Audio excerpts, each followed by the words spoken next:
gospel, anong sabi niya? Sa baptism, buried in the likeness of his death, Sunday, saved.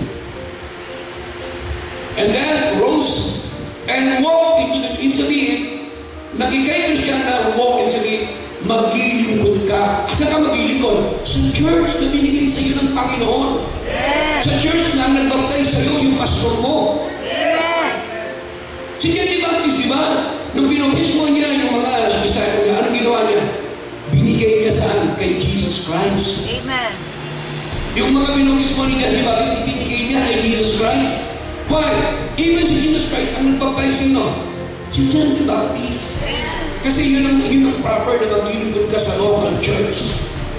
E noon wala namang ibang pang church, si Jesus Christ lang. Pero nung umakit na Panginoon sa langit, naniwala pa rin sila, nag-ordain sila ng mga pastor sa iba't ibang lugar. Yan ang ibig sabihin. Kaya napakahalaga yan na kayo ay mag-remain, maglingkod. Pero hindi kaligtasan yung maglilingkod, ha? Ang sinasabi ko, yung ministry na binigay sa inyo ng Panginoon dito. Di ba?